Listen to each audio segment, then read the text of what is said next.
저번 첫 번째 강의 때 제가 과학적 사회주의 출연하고 그리고 제일 인터내셔널의 발전을 다뤘습니다. 그래서 과학적 사회주의 출연을 다루기 위해서 전사, 산업 프롤레타리아의 성장, 발전 이 주제를 다루고 그리고 이제 공산적 사회주의를 다뤘죠. 그래서 이제 과학적 사회주의하고 같이 연결해서 그걸 한 1시간 정도 제가 강의를 했고요. 그리고 나서 이제 제일 인터내셔널이 창립과 발전해서 유학을 해가지고 제일 인터내셔널이 어떤 배경에서 창립이 됐고 주로 좀 어떤 활동을 하면서 성장을 했다 이렇게 말씀을 드렸습니다. 그리고 제일 인터내셔널 시기에 가장 특징적인 사건이 이제 파리 코뮌인데 파리 코뮌은 저번 사회주의 혁명 강의에서 다뤘기 때문에 그 부분은 제가 생략을 좀 했습니다. 그렇게 해서 이제 과학적 사회주의가 출현해서 제일 인터내셔널이 창립이 되고 그리고 이제 그런 상황에서 파리 코뮌까지 온 역사를 한번 살펴봤습니다. 오늘은 제가 이제 주제가 대부분이 그 제이 인터내셔널입니다. 제이 인터내셔널이 창립을 해서 발전하는 과정을 먼저 좀 다루고요. 그게 이제 제일 인터내셔널이 그러니까 일종의 좀 발전하고 성장하는 정선기에 해당됩니다. 그리고 나서 두 번째 주제로 수정주의를 좀 다루려고 그래요. 그리고 수정주의를 다루고 나서 제1차 세계대전과 제2인터내셔널의 붕괴를 이렇게 다루도록 그렇게 하겠습니다. 흐름으로 보면 제2인터내셔널 위주로 좀 강의를 하는데 처음에는 이제 발전하는 측면을 주로 다루게 될 거예요. 그리고 두 번째, 세 번째 주제에서는 발전한 제2인터내셔널이 나중에 실제 이제 역사적인 역할을 해야 될 시기가 되었을 때 상당히 약하게 그러니까 허약한 모습을 보이면서 붕괴를 하게 되거든요. 그래서 그 과정이 교훈을 좀 얻어내면서 굉장히 중요하기 때문에 왜 그런 일이 발생하게 됐는가를 다루는 그런 주제가 되겠습니다. 먼저 첫 번째 제가 이제 오늘도 한 3강의 정도를 하게 될 텐데요. 나눠서 첫 번째는 이제 제이 인터내셔널이 창립에 대해서 다루도록 하겠습니다. 먼저 이제 저번 강의가 이제 끝난 부분이 파리 코뮌인데요. 이 파리 코뮌은 이제 제일 인터내셔널이 발전하면서 노동 운동이 가장 피크로 올라가는 그런 시기라고 할 수가 있습니다. 그런데 이 파리 코뮌은 오랫동안 지속되지 못했죠. 그 후로 이제 탄압을 받았는데 당시에 이제 저번에 말씀드렸듯이 유럽의 역사는 대부분의 경우에 19세기는 프랑스를 중심으로 이렇게 전개가 돼요. 프랑스에서 이제 파리 코뮌이 출현하면서 어떤 피크점까지 갔다고 하면 그 후에 또 역사는 어떻게 되냐면 그거에 대한 어떤 이제 지배주의 이제 탄압이 있고 나서는 유럽 전체에 또 이렇게 억압적인 분위기가 형성이 됩니다. 그런 상황에서 제일 인터내셔널이 계속 활동을 해야 될 것인지 아니면 이제 또 새로운 발전을 모색을 해야 될지 이런 것들이 고민이 되는 그런 시기가 왔는데요. 결론부터 말씀드리면 파리 코뮌이 1871년도에 발생을 했죠. 그런데 제일 인터내셔널은 1876년도 한 5년 후에 필라델피아 대회에서 정식으로 해산을 결정하게 돼요. 근데 해산을 결정하게 되는 이유는 이제 외적인 요인은 첫 번째가 파리 코뮌 이후에 모든 노동운동이나 사회주의 운동에 대해서 지배계급이 다 파리 코뮌하고 연결을 시켜요. 그래서 파리 코뮌하고 사실 영국 노동운동은 관계가 없거든요. 그리고 영국 노동운동은 오히려 파리 코뮌하고 거리를 뒀어요, 오히려. 그래서 문제점이 발생을 했는데 그렇다 하더라도 똑같이 모든 거에 대해서 빠릿꽃눈을 들고 나오면서 이제 이 부정적인 어떤 그 색깔을 씌우는 겁니다. 이건 뭐 요새도 그렇죠. 그래서 큰 사건이 있고 나면 그걸 가지고 이제 자신들이 지배국 입장에서 볼 때 이제 각색을 해서 모든 것을 거기다 연결시켜 실제 연결되지 않는 것도. 그래서 이제 파리 커뮤니 이후에 그 노동운동이 활동하는데 좀 어려움이 좀 발생을 했어요. 사실 그런데 이것이 파리 커뮤니 제1인터내셔널이 해산되게 된 이유는 아닙니다. 그리고 또 하나 이제 부정적인 요인이 있었는데 제1인터내셔널이 창립되고 나서 좀 시간이 가면서 그 분파들이 어떤 역할들은 오히려 좀 약화가 됐어요. 오히려 이제 막스주의적 경향이 다수를 차지하게 됐는데 후기로 가면 다른 경향들은 굉장히 이제 좀 약해지고 그러는데 그 무정부주의 경향들이 굉장히 이제 그 뭐 유럽 전체나 뭐 다른 남미나 이런 나라에서 상당히 좀 이렇게 성장을 많이 하는데 그 무정부주의가 좀 어떤 게 있었냐면 막스주의하고 상당히 많이 부딪히게 되는 막스주의 경향하고 특히 이제 바쿠닌을 중심으로 하는 바쿠닌주의자들은 뭐가 좀 제1인터내셔널에서 주도권을 좀 확보하기 굉장히 조직적으로 움직입니다. 따로 조직도 만들고 그래서 어떤 상황이 발생을 하냐면 파리 커뮤니 이후에 운동이 이제 탄압도 받고 또 프랑스 같은 경우에는 뭐 어떻게 되겠어요? 거기서 활동했던 사람들 중에 탄압을 피해서 영국으로 많이 오지 않겠어요? 그러면 이제 또 한 번 망명 생활에 들어오는 그런 활동가들이 많아지는데 그런 상황 속에서 이제 분파 투쟁이 격화될 경우에는 어떤 상황이 그 우려가 되냐면 뭔가 좀 이렇게 긍정적인 역할을 하기보다는 서로 간에 이렇게 막 지지고 볶는 것이 굉장히 커질 가능성이 많았다는 거죠. 특히 당시에 상황에서는 그 영국이 이제 정치적 자유가 비교적 확보가 되어 있기 때문에 그걸로 다 모이게 돼 있어요. 그리고 모이게 되면 그것이 곧바로 영향을 미칠 가능성도 있어서 사실 제1인터내셔널의 그 본부를 막스나 엥겔스가 이제 주도를 해서 본부 자체를 미국으로 옮겨요. 근데 그거는 이제 그런 부분을 피하려고 하는 요인도 좀 있었던 것입니다. 근데 이것도 결정적인 요인은 또 아니에요. 오히려 이제 제1인터내셔널이 그 해산되는 부분은 발전적 해서라고 할 수가 있어요. 이제 제가 오늘 강의 말미에 제2인터내셔널이 이제 그 나중의 시기를 말씀드릴 텐데 제1인터내셔널은 우리가 이제 이런 표현을 많이 쓰죠. 조직을 보면 발전적 해서한다는 표현을 많이 써요.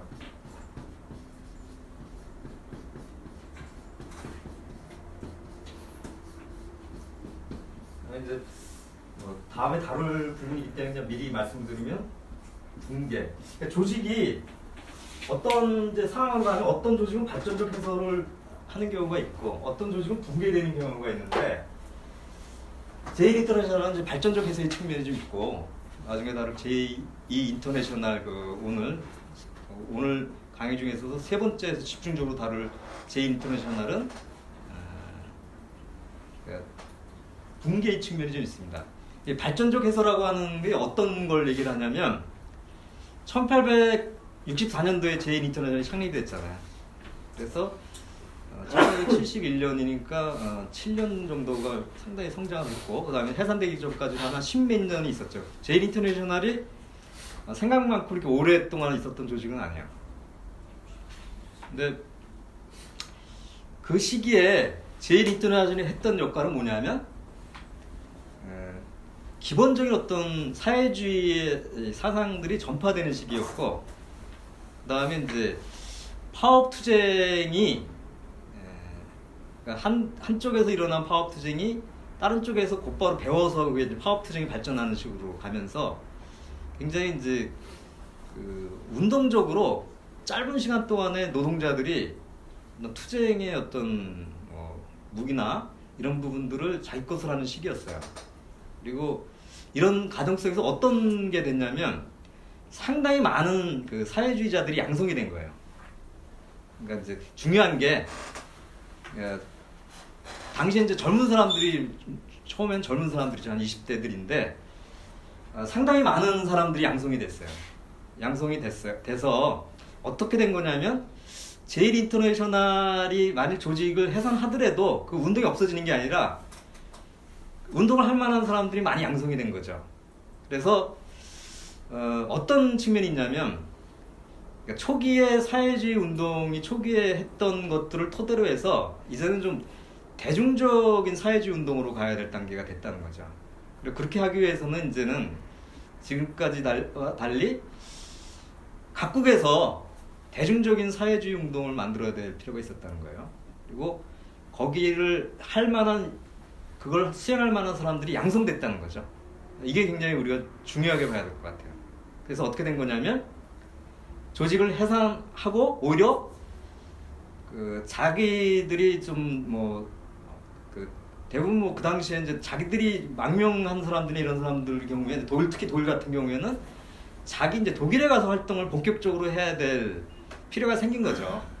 그래서 그 사람들이 이제 가서 뭔가 지금까지는 일종의 이제 선진적인 사람들이 좀 사상을 전파하는 그런 정도였다고 하면 그 사상을 전파를 할 뿐만 아니라 대중적인 운동으로 만들어낼 단계로 넘어가야 될 수 있는 그런 상황이 됐다고 하는 겁니다. 그래서 오히려 적극적으로 제일인터내셔널은 발전적 해소가 됐다 이렇게 할 수가 있어요.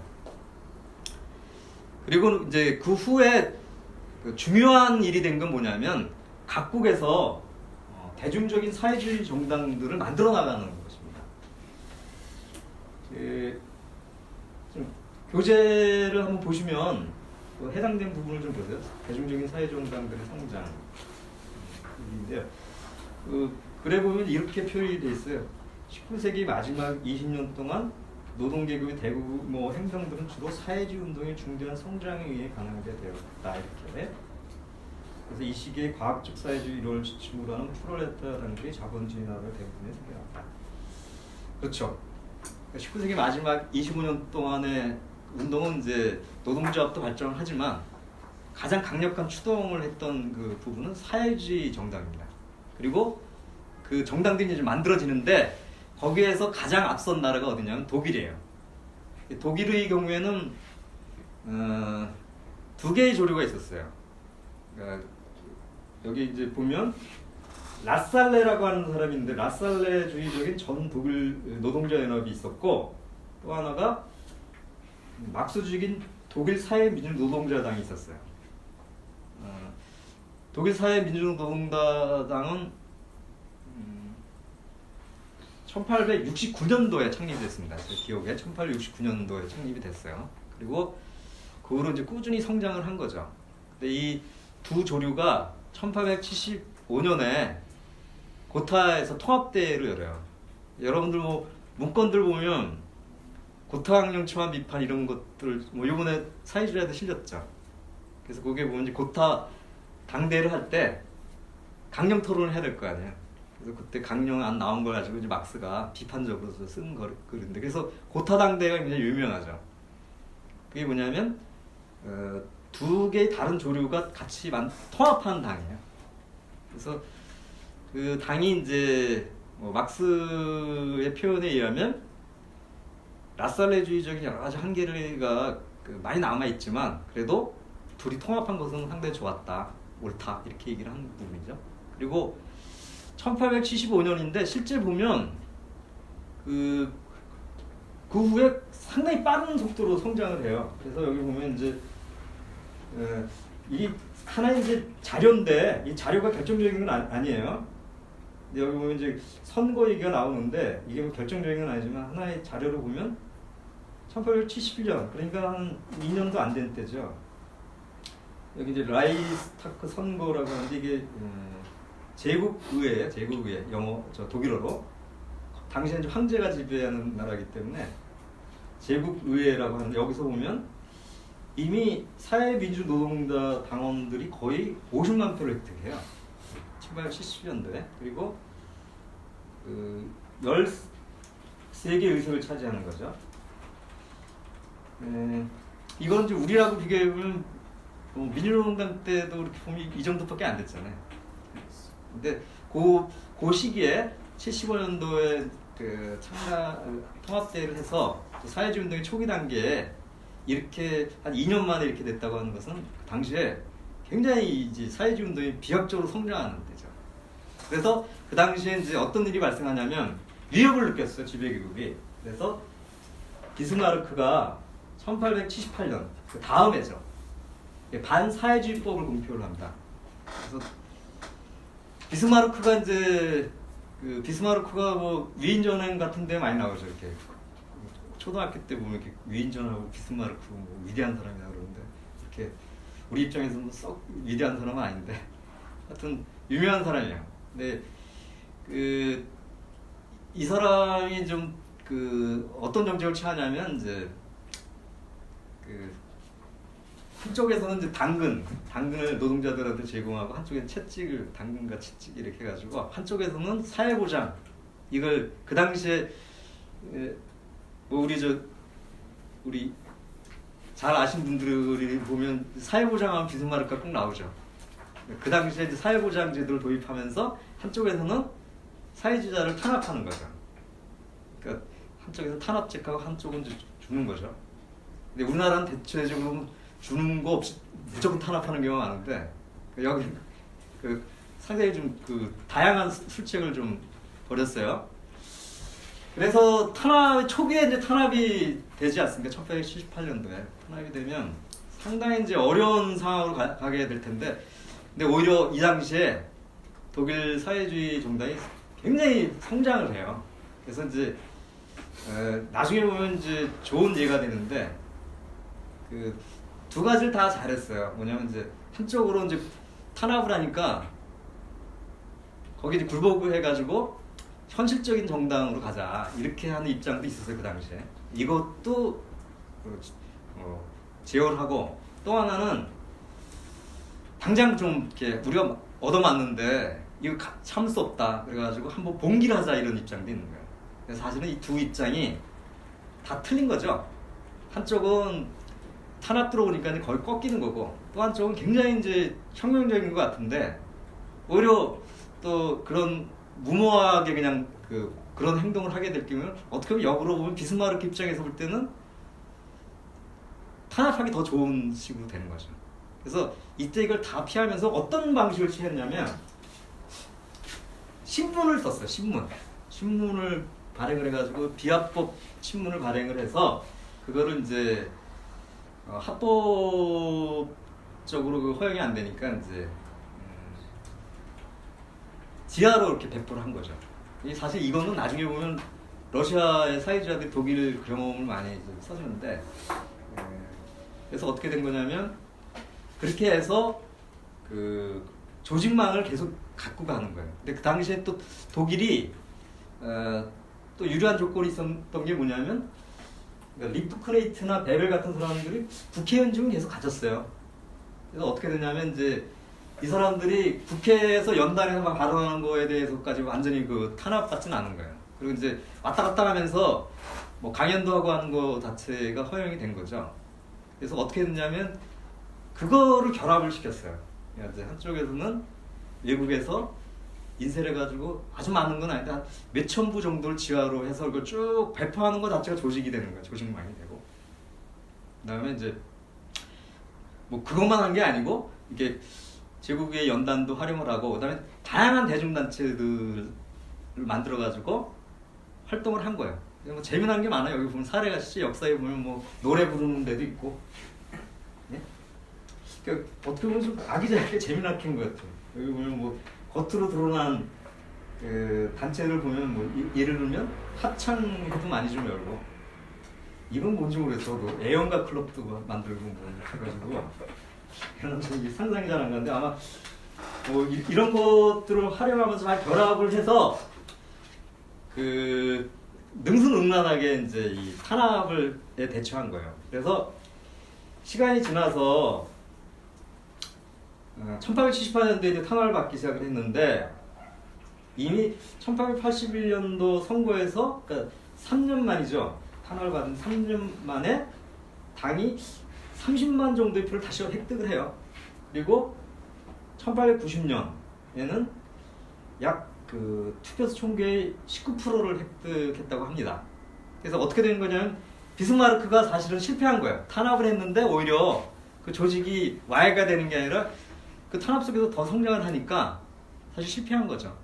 그래서 1890년에 이제 이 사회주의 탄압법이 없어지죠.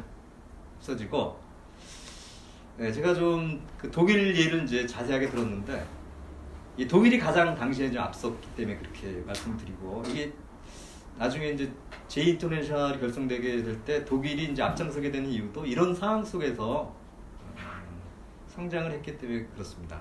그리고 이제 독일을 이제 시작을 해서 프랑스, 뭐 다른 나라들이 거의 비슷한 양상으로 발전을 하게 돼요. 발전을 하게 되고, 그렇게 되니까 어떻게 되냐면 각국에서 사회주의 대중정당들이 생긴 거죠. 이제는. 그러니까 제1 인터내셔널 시기에는 대중정당이라 할 수는 없고 좀 선구적인 사람들이 이제 사회주의를 전파하고 또 파업투쟁에 또 선봉에 서서 또 활동하는 정도의 수준이었는데, 이제는 이제 대중적인 정당 형태를 취하게 되는 운동을 하게 된 것이죠. 예, 그래서 이러한 토대가 쭉 형성이 되면서 이것이 이제 결과적으로 그 국제적으로 모아진 조직이 이제 형성된 게 바로 제2인터내셔널입니다. 제2인터내셔널의 창립 부분은 곧바로 좀 제가 말씀드려보도록 하겠습니다. 그러니까 제1인터내셔널이 이제 해산되고서 발전적 해소하고 되고 나서, 그러니까 운동이 없어진 게 아니라 운동이 오히려 더 성장한 거죠. 대중적인 이제 정당이 그들이 된 거죠. 사회주의 정당이. 그리고 이제 그 시기에는 국제적인 연대는 그러면 없어진 거냐면 그런 건 아니에요. 국제적인 연대가 계속 되고 있었고, 그리고 이제 제1인터내셔널 시기에 가장 많이 됐던 부분이 이제 파업에 대한 연대라고 말씀드렸잖아요. 그것들은 계속 성장을 한 거죠. 그리고 각국의 이제 나라들이 그 사회주의 세력들이 성장을 하니까 신문이나 이런 부분들이 굉장히 발전하면서 다른 나라의 그 사례들이나 이런 것들이 많이 소개가 되고, 또 이제 막 프랑스의 사회주의자들 같은 경우에는 뭐 독일 신문에도 자기들이 글도 싣고 이런 게 빈번해졌습니다. 그리고 당시에 특징적인 것은 뭐냐면 반구국주의 투쟁이 굉장히 활발해졌다는 것입니다. 그러니까 1880년대에 보면 그러니까 원래 프랑스하고 독일하고가 전쟁을 한 거잖아요. 1870년하고 71년에 해가지고 독일이 승리했죠. 프랑스 쪽에서는 뭐 원래 뭐 유럽의 중심에 있는 나라들인데 자기들이 옛날에 뭐 굉장히 뭐 우리 뭐 유럽을 호령도 했던 나라고 하니까 그거 얼마나 좀 마음에 안 들겠어요. 그래서 프랑스하고 독일은 거의 앙숙지간이 된 거예요. 그게 거의 제1차 세계대전으로도 가고 나중에 제2차 세계대전까지도 가잖아요. 옛날에 제가 어렸을 때 동화책 같은 거 보면 마지막 수업 이런 거 있죠. 근데 그때 상당히 뭐 좋은 거라고 생각하는 지금 생각하면 아니 좋은 거 같지는 않아요. 그게 그러니까 약간 애국주의 같으니까 그게 뭐냐면 저기예요. 그 프랑스가 독일 지배하에 있을 때 독일 지배하에가 아니에요. 독일이 이제 전쟁에서 이겨가지고 어떤 해당 지역을 좀 자기들이 지배하고 있었을 거 아니에요. 거기서 이제 막 프랑스 어디 못 배우게 하니까 그게 저항하는 건데 그게 왜 우리나라에서 그렇게 소설이나 뭐 여러 가지 교과서도 있었던 것 같아요. 기억에. 이제 제가 본 거는 소설을 본 것 같은 동화책을. 근데 그때는 일방적으로 이제 프랑스 쪽으로 옹호하는데 사실 두 쪽 다 서로 으르렁거리는 거죠. 그러니까 또 전쟁이 일어날 가능성이 높아진 거예요. 80년대. 그리고 다른 여러 나라에서도 계속 이제 뭐냐면 본격적으로 이제 군국주의적인 어떤 이런 거의 위험이 등장할 때여서 제1인터내셔널의 그 전통을 이어가지고 사회주의자들이 가장 열심히 한 투쟁 중에 하나가 군국주의 반대, 전쟁 반대 투쟁인 거예요. 이 부분은 이제 제가 오늘 마지막 부분에서 거꾸로 또 이제 그게 안 되는 거하고 비교해서 말씀을 드릴 텐데, 그래서 이런 것들이 이제 되면서 어떤 상황으로 가냐면 국제적인 조직을 다시 만들어야 되는 게 아니냐, 그래서 이런 얘기가 이제 막 설왕설래가 되는 거죠. 그래서 1889년도에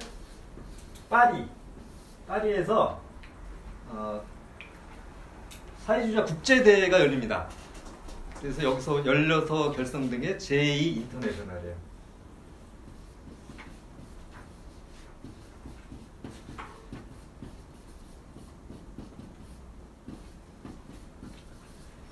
근데 요 1889년도에 100을 빼면 1789년이죠.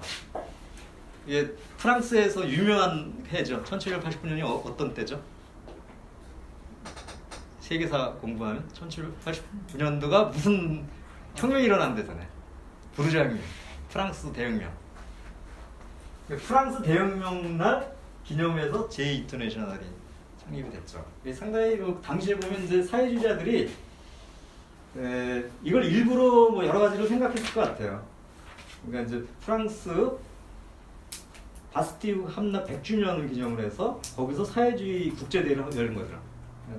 어떻게 보면 좀 상징적이죠. 민주주의 투쟁도 적극적으로 계승하고 이제 본격적으로 사회주의 활동을 한다는 그런 의미가 좀 있어요. 그래서 뭐 이런 것 기념일은 그냥 너무 형식적으로 하면은 의미가 없는데, 좀 이렇게 중요한 때를, 역사적인 계기를 이렇게 어떤 특정한 행사를 할 때 결합치면 좋을 것 같아요. 네? 앞으로 우리도 뭘 이렇게 하게 되면 상징적인 날에 좀 이렇게 하고. 근데 당시에 이제 배경이 됐던 걸 잠깐만 말씀드리면, 그 당시 국제대회를 열라고 하는데, 당시 이제 프랑스 파리에서 똑같은 국제대회 준비가 있었던 모양이에요. 그게 이제 포시빌리스트라고 그러는데, 영어로 하면 파서빌리스트, 그래서 가능주의자들이라고. 가능주의. 근데 이건 뭐냐면 사실 가능한 걸 해야죠. 근데 이게 이제 좋은 의미가 아니에요. 그러니까 현재 당장 가능한 걸 하자고 하면 어떻게 되겠어요? 당장 가능한 걸 하자고 그러면 계량주의밖에 뭘 할 수가 없잖아요. 그러니까 어떻게 보면 이 막스주의적인 경향이라기보다는 좀 현실에 순응하는 어떤 그 노동운동인 거죠. 그러니까 이 대회가 열리려고 했는데, 만일 이게 먼저 열리고, 당시엔 또 사회주의자들조차도 이걸 너무 신경을 안 썼던 모양이에요. 근데 이것이 먼저 열릴 때에는 상당한 여러 가지 혼란을 야기시키면서 사람들한테 사회주의에 대해서 좀 안 좋게 인식될 가능성이 많았다는 거죠. 그래서 엥겔스가 개입을 해서 국제대회를 열었다고 합니다. 그래서 그 부분은 그렇게 중요한 부분이 아니기 때문에 자료를 좀 보시는 걸로 하고요. 여기서 이제 그날 모여서 그 결의하는 게 상당히 의미 있는 게 많습니다. 그래서 한번 저희가 자료를 보면 우선 이제 여기 모인 사람들이 주로 어떤 사람들이었는가를 보면, 그러니까 대부분의 경우에 그 막스주의자들이에요. 그래서 강의 앞에서 말씀드렸듯이, 그러니까 대중적인 운동을 좀 하기 위해서 기존에 있던 사회주의자들이 이제 자기 지역에 가서 열심히 좀 해야 된다라고 해서 간 거죠. 근데 이 사람들이 그 당시 대부분 막스주의 거의 20대 청년들이었는데, 이 사람들이 이제 거의 자국의 운동의 어떤 지도자가 돼 있었던 거죠. 그래서 자연스럽게 모였을 때 그 대부분의 지도자들이 마스크주의자들이 됐던 거죠. 그래서 그 결의의 내용도 이제 제1인터내셔널과 달리 상당히 이제 막스주의적인 어떤 결의들이 대부분이었습니다. 그래서 제일 먼저 한 게 이제 이 부분은 이제 제1인터내셔널에서도 했었는데, 상부군이 폐지와 인민위 부정에 의한 결의, 8시간 노동을 확인한 결의가 이제 대표적인 거였죠. 상부군이 폐지와 인민위 부정에 대한 결의는 굉장히 중요하죠. 왜냐하면 프랑스 그리고 유럽에서는 뭔가 운동을 하다가 그 폭력적으로 진압된 경우가 굉장히 많아요. 그러니까 거의 대중들이 볼 때는 이걸 계속 유지할 경우에 또 이것이 약이 될 수가 있다라고 하는 걸 다 알게 된 거죠. 그래서 이걸 굉장히 강조합니다. 그리고 중요한 부분이 뭐냐면 그동안에 이제 투쟁 과정 속에서 노동입법이나 노동부에 관한 노동부에 관한 법률들이 각국에서 다 요구가 있었어요. 그런데 이때 모든 것을 이제 통일해서 표준화하는 게 나오게 된 겁니다. 그래서 뭐 영국에서 얘기하는 거하고 뭐 프랑스에서 얘기하는 것이 내용은 거의 비슷한데 뭐 쓰는 표현이나 요구 조건이 제각각인데 이런 것들을 이제 표준화하는 거죠. 그러니까 지금쯤에 와서는 뭐 이미 근로기준법은 어느 나라나 거의 다 비슷할 거예요. 거기에 이제 조항이나 이런 것들이 조금씩 차이가 나지 기본적인 골격은 거의 비슷할 거예요. 근데 이때 만들어진 거죠. 표준화해서 이거를 이제 동시에 주장한다. 각각의 나라에서 따로따로 주장하는 게 아니라. 그래서 상당히 의미가 있는 그 결이죠. 그리고 또 하나가 뭐냐면 그 제2인터내셔널 창립 때에서 결정된 가장 중요한 결정이 뭐냐면 5월 1일을 국제노동운동의 시의 날로 정한 것이었어요. 그래서 이 부분은 원래 그 미국 노동총동맹이 8시간 노동이라는 총파업을 일으키려고 했었는데 이거에 대해서 이제 프랑스 대의원 라지누가 받아 안아서 제안을 한 거죠. 그래서 1890년 5월 1일 날 처음으로 메이데이가 시작이 됩니다. 여러분들 우리 5월 1일 날 메이데이 뭐 우리도 하죠 이제는. 근데 이 메이데이가 복구가 된 게 그 1987년도 투쟁 이후에 한참 지나서 몇 년 지나서 이제 어느 정도 운동이 되니까 그때 된 거죠. 그때까지는 이것도 사실 뭐 하지 못하게 돼서 우리나라 같은 경우도 뭐 메이데이 5월 1일 하는 게 아니라 한국노총 있을 때는 3월 10일 날 했죠. 그리고 그 이름이 뭐였죠? 근로자의 날이죠. 근로자의 날.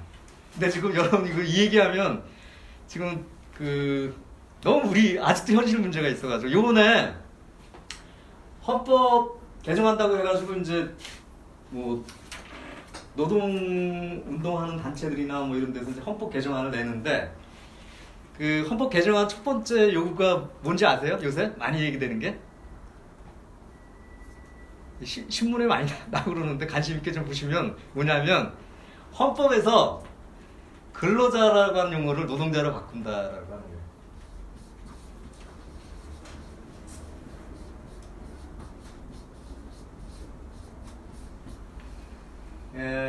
이게 어떻게 보면 우리나라의 그 역사를 표현해 주는 것일 수가 있어요. 어떻게 보면 이 표현을 바꿔야 될 정도로 그동안에 이 노동자라고 하는 용어 자체를 그러니까 잘 안 썼던 거죠. 그래서 21세기에 지금 우리가 지금 근로자를 노동자로 바꾸게 되는 상황이 됐어요. 이번에 바꿔지겠죠. 이것도 반대해가지고 근로자 하자고 하지 않겠죠, 쟤네들이? 모르겠어. 자유한국당은 여전히 근로자라고 할지 모르겠는데 그랬다면 우리가 사람 화가 많이 날 것 같은데. 근데 사실 제가 뉴스를 이렇게 보면 KBS나 뭐 이런 데서 이제 5월 1일날 보도할 때 보면 어떨 때는 노동조이라고 그랬다, 어떨 때는 근로자의 날이라고 했다가 막 제각각이에요. 근데 굳이 아직도 근로자의 날이라고 하는 용어를 쓴다는 것 자체가 좀 이상하잖아요. 근데 바로 이 메이데이라고 하는 부분들이 시작된 게 제2인터내셔널이에요. 그리고 이제 요새는 좀 많이 좀 알려져서 아는 분들도 많은데 여전히 이제 그 메이데이 때 나오는 유인물을 보면 이 사회주의자들이 처음 메이데이 했다는 얘기는 별로 안 나오더라고요. 아직도 계속 많이 나온 선전 문구에 많이 나오는 게 저기죠. 뭐 미국 노동자들의 그 투쟁가 뭐 거기서 이제 투쟁하다가 사형당한 분들 얘기가 나오죠. 근데 이제 뭐 요새는 뭐 네이버 검색을 해도 이제 제2인터내셔널이 나오더라고요. 네? 그러니까 오히려 운동하는 사람들이 너무 조심할 필요가 없을 것 같고, 그리고 뭐 역사적으로 보면 메이데이는 사실 국제적인 사회주의자들이 시작을 한 것이죠. 그래서 그런 의미에서 뭐 이 메이데이가 갖고 있는 의미를 우리가 제2인터내셔널 공부할 때 한번 생각해 볼 필요가 있을 것 같습니다. 그래서 제가 이제 오늘 그 첫 번째 그 강의에서 강조드린 게 뭐냐면 쭉 성장하는 거를 말씀드린 거예요. 제2인터내셔널이 창립이 될 때까지 성장하는 거. 그리고 이제 그 후에도 보면 이 시기가 제가 볼 때는 제2인터내셔널이 전성기일 뿐만 아니라 국제적인 어떤 노동운동 내에서 가장 그 황금기가 아니었나라는 생각이 들어요. 조직도 매년 늘고 정당도 계속 매년 늘고 협동조합도 계속 늘고 그래서 이러한 그 단지 뭐 제2인터내셔널이 어떤 성장기였을 뿐만 아니라 사회주의 운동 그 성장에서도 굉장히 좀 황금기가 아니었나 노동운동 전체적으로 봐서 뭐 그런 시기가 아니었나 이렇게 생각이 듭니다. 이렇게 첫 번째 주제를 좀 말씀을 드리고 두 번째 주제로 좀 넘어가도록 하겠습니다.